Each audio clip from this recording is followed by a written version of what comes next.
Mas antes, dar o nosso boa noite aos participantes. Tem uma enorme satisfação de ter conosco aqui na bancada a nossa ex-ministra do Meio Ambiente, Isabela Teixeira. Muito obrigado. Boa noite, bom revê-lo, com muita alegria, né?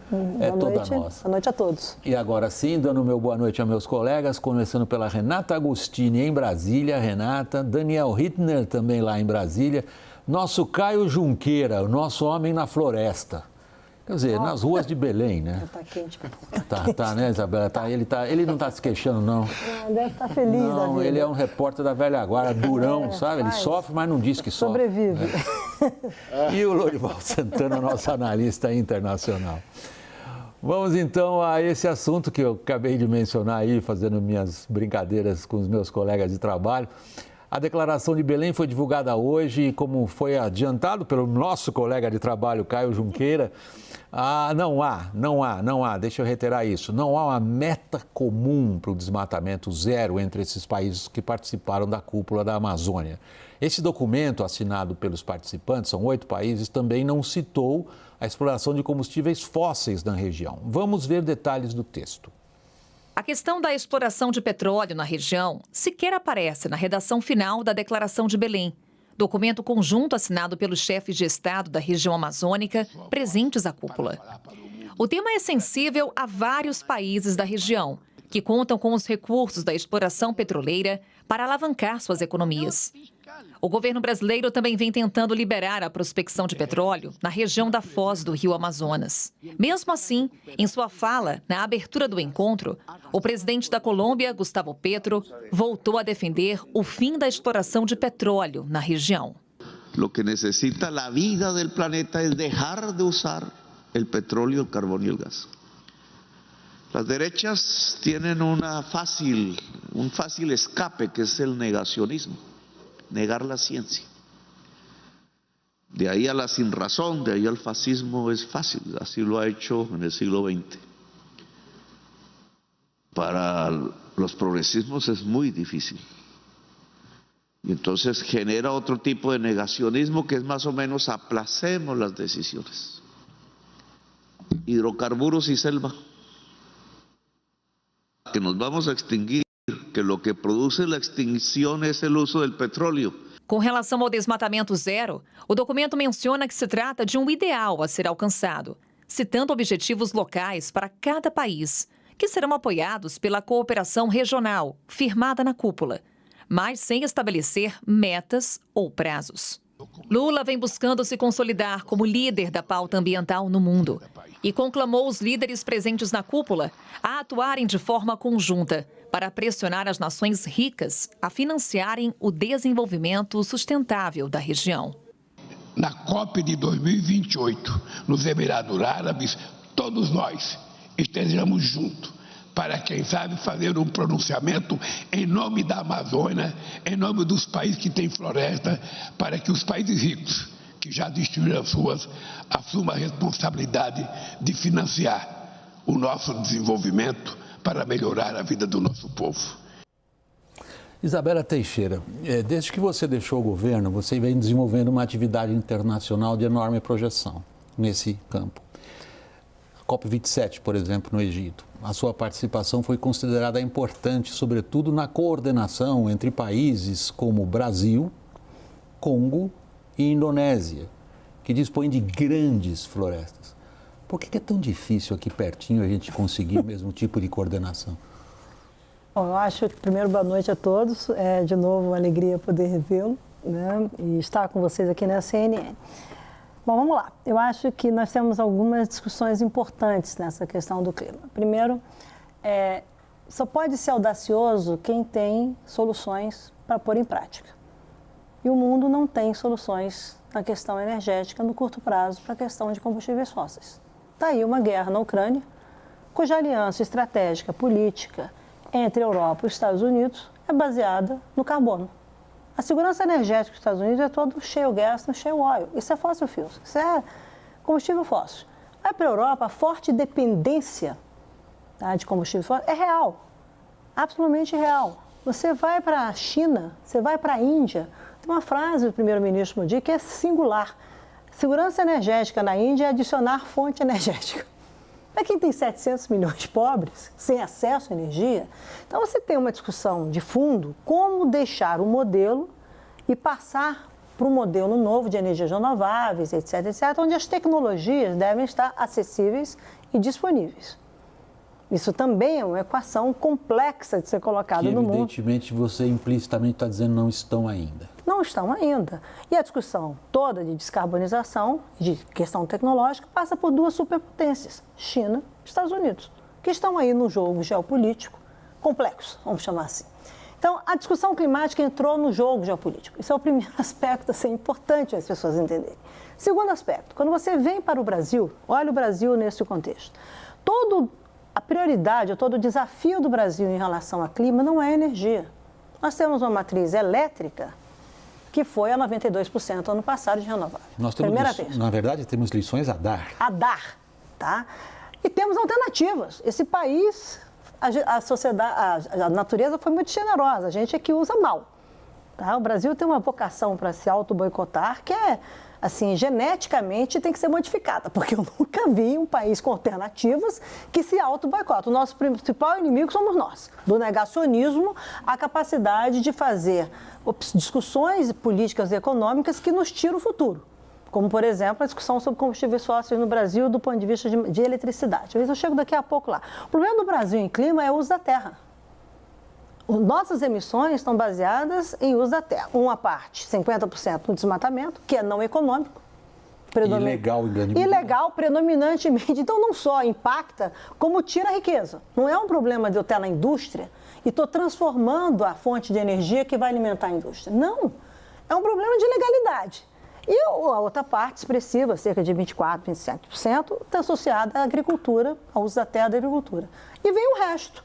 Aí vem indústria, transporte, cidades, resíduos, vem no resto, 25%, 26%. Então, a agenda do Brasil é uma agenda que é o oposto da agenda do resto do mundo. O mundo tem um problema crítico de segurança energética, crítico, e não tem alternativa. Está aí a guerra da Ucrânia para mostrar. Veio uma guerra, gerou um processo disruptivo, aquilo que a Alemanha tinha banido, você que morou na Alemanha, tinha o esforço, etc., voltou carvão. A única situação, o país mais confortável na Europa é a França, com energia nuclear, que é outro tipo de problema. É uma praia ambiental. Exatamente. Então, na realidade, se nós estamos discutindo aqui como ter ambição climática no curto prazo, quem tem solução, e como você pode fazer uso de outros mecanismos, porque não é só reduzir emissões, é retirar o carbono da atmosfera. Retirar o carbono da atmosfera... O sequestro do carbono. O sequestro de carbono. Isabela. É uma outra discussão que é a neutralização. Então, nós temos que ter aqui uma capacidade, uma inteligência estratégica de entender qual é o lugar do Brasil e qual é o papel do Brasil no mundo a partir de um olhar no futuro e não editar o passado. Inteligência estratégica no passado recente nosso tem sido quase que... Ameaçar extinção, eu acho que foi... O contrário de políticas públicas. Mas a sociedade deve se engajar de outro jeito. Mas eu não quero desviar nossa conversa, eu quero trazê-la para o ponto que você está apontando. O Brasil tem a ambição, e essa ambição foi manifestada nesse encontro de Belém, de ser o condutor diplomático de uma resposta de bloco em relação a esses desafios. Por que não está conseguindo? Vamos lá. Primeira questão. O mundo se movimenta por o que a gente chama em inglês de like-minded arrangements. Você vai pelas proximidades, pelas convergências. Afinidades. As afinidades, convergências de interesses. Tá? O Brasil, pela primeira vez, usando, no meu entendimento, de maneira correta, o Tratado de Cooperação Amazônica, o TCA, busca uma sinergia de interesses nesta área, que nunca teve, nunca existiu, tá? Para tentar trabalhar o bloco conjuntamente. Tá? E por que isso? O TCA é o único tratado internacional multilateral que tem sede no Brasil. É o único, em Brasília. Não tem nenhum tratado... Como tratado, ok. Como não, tratado... O tratado multilateral é aqui. Então, na realidade, é o seguinte, resgatar com o poder de decisão colocado na instância de chanceleres. O presidente muda, quando chama o chefe de Estado, ele muda o status político do debate. O que é muito interessante, inclusive para os trade-offs. Eu acho interessante porque fica esse tipo de crise, de divergência que a gente viu aqui nos jogos de desmatamento zero, a questão de combustível, isso não aparece em reunião de chanceler como um tema político, aparece em reunião de chefe de Estado. Tá? Então, mostra a dimensão e a complexidade de convergir visões e levar a convergência de interesses. E as assimetrias são profundas. A Colômbia produz petróleo. Sim. Tá? O Equador produz petróleo. Se a gente voltar 20 anos atrás, a ministra do Equador, que era a Yolanda Cacabates, tentou fazer isso, lembra? Vocês financiam para não proteger, para não explorar na floresta. Não deu certo. Então, é óbvio que tem uma discussão de fundo, que é quanto tempo o petróleo vai permanecer como fonte estratégica de energia. Segundo a Agência Internacional de Energia, nos próximos 20 anos você vai ter isso na mesa. Então, e você tem uma emergência de países como Suriname, Guiana e Brasil com petróleo a ser produzido, a ser colocado no mercado internacional. Portanto, a contabilidade do carbono acontece lá fora, não aqui. São as sofisticações do problema. E que você pode vender esse petróleo com uma adicionalidade de custo, de preço, perdão, que remete à neutralização dele. Olha, custa $10, sei lá, 90 dólares o barril, vai ser 95, porque eu vou neutralizar aqui no Brasil. Nós vamos falar da monetização. Então, isso é um debate como é que isso vai acontecer e eu acho que esse debate não pode acontecer como no passado. Tem que ser discutido como transição. Você está entrando na essência do problema, mas eu quero colocar meus colegas na conversa. Coloca. Aliás, eu monetização do carbono. Estou louca para ouvir como é que está lá em Belém. Vamos começar com o nosso homem na selva, Caio Junqueira. É o da biodiversidade. O Caio é o homem da biodiversidade. Oi, William. Tá bem, né? Estou à disposição, William. Ótimo, Caio. Nós estamos aqui examinando por que tem sido tão difícil para o Brasil estabelecer uma política clara que permita a monetização do sequestro de carbono, que transformaria isto que o Lula disse hoje na floresta amazônica numa moeda de troca e numa nova inserção nossa internacional. Restauração da natureza. Como é? O que foi? Soluções baseadas na natureza como um papel estratégico de neutralização de emissões. Muito obrigado. Caio. Por que é tão difícil, Caio? Por que a gente não chega William, lá? Primeiro... Sim. Vamos lá. Eu vou dizer na visão do governo brasileiro, porque a gente está mergulhado aí nesse assunto há alguns dias, inclusive aqui em Belém, conversando com a diplomacia brasileira, conversando com as autoridades, inclusive do Palácio do Planalto. Hoje eu conversei, por exemplo, com o ministro da Comunicação Social, a gente vem sentindo assim, a visão do poder, né, do governo brasileiro sobre exatamente isso que vocês estavam dizendo, né? E muito bom ter, só queria ressaltar a Isabela, pena que eu não estou aí, né? Eu já vinha importunando ela para vir para o WW, que bom que deu certo. Só ela sabe como eu a importunei nos últimos dias. Mas vamos lá. Como que o governo brasileiro vê? O governo brasileiro, eu sinto, William, e senti das autoridades aqui em Belém, que ele considerou esses encontros, a cúpula, primeiro, como um primeiro passo. Segundo, um primeiro passo de respeito, vamos dizer assim, entre aspas, às realidades locais, seja na área de desmatamento, seja na questão do petróleo. Então, se há países que têm uma enorme dependência em relação a combustível fóssil, ou países como nós, inclusive, como o Brasil, que tem um potencial provável a ser explorado, esse debate sobre a margem equatorial brasileira, então ninguém quis avançar, ninguém quis ser ousado. Então, saíram todos, eu senti, relativamente contentes, eu digo relativamente contentes hoje com a declaração final, porque conseguiram resgatar uma organização que, como a ministra colocava, estava morta, né? Não se falava, ninguém sabia direito que ela existia. Conseguiram inserir na declaração final diversos assuntos, né? De saneamento, a água nas cidades, e reativar isso como um instrumento em potencial de bloco. Agora, só um detalhe, William, que eu achei também muito interessante. Se isso não avançar, o governo será muito cobrado. Hoje me chamou muita atenção, um detalhe de bastidor, a entrevista coletiva do ministro de Minas e Energia, Alexandre Silveira. Ele foi bombardeado numa coletiva. Acho que ele saiu daquele ambiente que ele está acostumado, talvez em outras entrevistas, em outros locais, mas ele passou perrengue, para ficar numa expressão popular. Os assessores tiveram que cancelar a entrevista do ministro de Minas e Energia. Ele teve que sair, de certa maneira, até amparado ali por seguranças, porque a pressão sobre este questionamento do petróleo, e ele é a cara do governo na defesa do petróleo na Amazônia, na foz do Rio Amazonas, ele passou muita dificuldade. E todos os ambientalistas que eu conversei após a declaração da carta, incomodados. E a palavra de ordem ali deles foi nivelado por baixo o encontro por não tratar de grandes temas e de metas mais ousadas para serem cumpridas. A gente volta nisso, Lorival. ela está mencionando um aspecto fundamental do ponto de vista estratégico, que é entender como é que o Brasil se coloca nessa discussão em função dos vários, digamos, das várias divergências internas. Eu acho que houve aí, mais uma vez, uma inversão na ordem natural das coisas, como aconteceu na cúpula América do Sul. Você faz uma cúpula no final de um processo de negociação. Você não expõe presidentes a divergências tão profundas sobre os dois temas centrais que estão sendo discutidos, que são o desmatamento e o petróleo. Esses são os dois grandes temas da mudança climática. Não havia convergência, então saiu uma declaração que expressa esse fracasso, né? E a mesma coisa aconteceu na cúpula da América do Sul. Foi uma cúpula que serviu para expor as divergências dos países da região sobre temas centrais como direitos humanos, democracia e comércio também.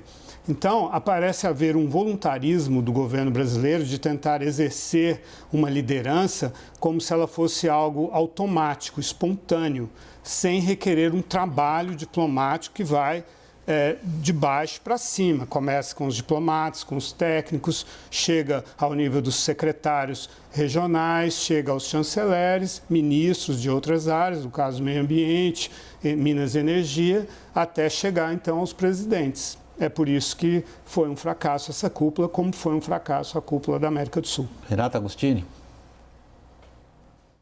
Me parece que existe um mérito evidente, vou começar com isso depois dessa fala tão contundente do Lorival, né, de que foi um fracasso. Me parece que existe um mérito do governo brasileiro, de Lula, colocar esse assunto na pauta, de fazer uma movimentação para que se tem uma ação no sentido de reenergizar esse bloco, né, em torno do tema amazônico e do tema da sustentabilidade, algo que, vamos contar pelo governo passado, não estava na ordem do dia, muito pelo contrário, a gente estava recebendo petardos aí do mundo e até do setor privado brasileiro, porque não havia uma atenção. Então, isso posto, é evidente que há expectativas que foram frustradas com o resultado final, não só pelas modificações no texto, mas pelas divergências políticas que ficaram evidentes. Então, Lula se coloca nesse papel de patrocinar esse encontro, de liderar esse debate, tentar dar protagonismo aos países da região no tema amazônico da sustentabilidade. Fica evidente que um dos destaques foi o recado dado por Gustavo Petro de que o campo progressista precisa entregar mais do que só prometer. Então, nesse sentido, no sentido político, ao meu ver, há arranhões evidentes. Daniel? William, é natural que a gente, como jornalistas e analistas políticos, se atenha à avaliação do momento e das expectativas e das frustrações. Mas acho que a gente precisa separar aqui a foto do filme. A foto obviamente, de um impasse e, posteriormente, de um fracasso nas negociações em torno das metas de desmatamento comuns, que tiveram oposição da Bolívia, um pouquinho do Suriname e da Guiana, então não conseguimos chegar onde a diplomacia brasileira queria. E do petróleo, que havia um dissenso já evidente desde o início. A menção que existe a hidrocarbonetos na declaração final é muito en passant, realmente deixa bastante a desejar. Se a gente olha outros elementos da declaração, poxa, você tem um centro de cooperação policial ali com sede em Manaus, para combater o crime transfronteiriço na Amazônia, você ter um sistema integrado de tráfego aéreo que monitora transporte aéreo ali de garimpo ilegal, atividades do narcotráfico, são avanços evidentes. Mas principalmente se você olha o filme, qual que é o filme? 2 anos atrás, a gente estava falando de um desmatamento em alta, sem contenção, e a gente está falando de 7 meses exitosos até agora no combate ao desmatamento. E o que sai dessa reunião, embora tenha havido esse fracasso nas metas de desmatamento e nas palavras sobre petróleo, é uma aliança de países florestais. Aqui, os 8 países, mais, a gente pode dizer a França, por meio da Guiana Francesa, mais Indonésia e os 2 países africanos, República do Congo e República Democrática do Congo, que passam a ter uma visão conjunta, coordenada, uma atuação coordenada nas próximas COPs. E principalmente uma mensagem para o mundo de que agora esses países podem ser encarados como parte da solução e não parte do problema. Esse gancho teu, Daniel, o papel desses países na ordem internacional, que é um ponto que você já vinha mencionando, Isabela. Veja só, para as pessoas terem bem claro do que nós estamos falando. A Amazônia é tão importante nessa toda essa articulação internacional porque ela é considerada um depósito de carbono. Ela sequestra, ela é considerada um fator essencial para o equilíbrio. Exato, o equilíbrio do clima do planeta. Nesse sentido, ela é um ativo nosso, um ativo que pode ser monetizado. Isso depende da nossa própria legislação. Até aqui a gente viu por parte do governo brasileiro um esforço coordenado entre o Ministério da Fazenda, entre o Ministério do Desenvolvimento, Indústria e Comércio e o Ministério, principalmente da Agricultura, de encontrar uma fórmula que transforme esse ativo em fluxos de recursos. Aí entra o Ministério do Meio Ambiente e trava essa discussão. O que está acontecendo? Bom, vamos lá. Eu não sei o que está acontecendo no Ministério do Meio Ambiente, mas o que eu posso dizer é o seguinte. Eu acho que vários comentários aqui são muito pertinentes. Eu acho que a gente tem que observar o seguinte. Primeira coisa, resgatar o OTCA como espaço político para a discussão das questões verdes no mundo que está demandando uma nova posição do chamado Sul global, que é tão assimétrico quanto o Norte, de uma assimetria profunda, me parece uma questão muito positiva. Observando que a decisão não mudou o tratado. Portanto, essas discussões agora, essa declaração, vai ser objeto de discussão na reunião de chanceleres em novembro. Okay. Então, você tem um mecanismo do Tratado de Cooperação Amazônica que não é o mecanismo das COPs de clima. É diferente isso. Então, há um esforço de trazer todos juntos. Esse esforço tem assimetrias, é natural que tenha.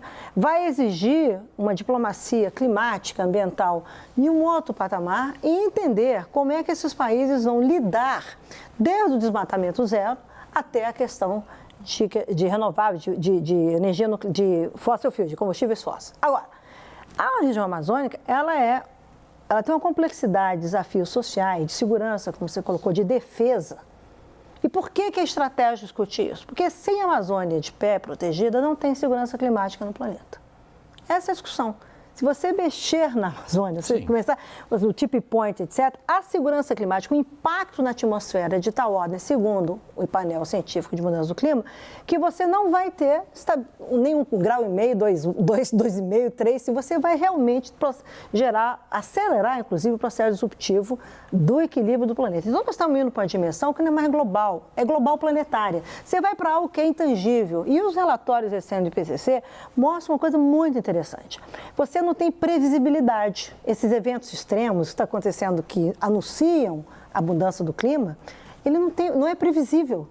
Ninguém previu o Chile com 36 graus nos Andes, como está acontecendo agora em pleno inverno.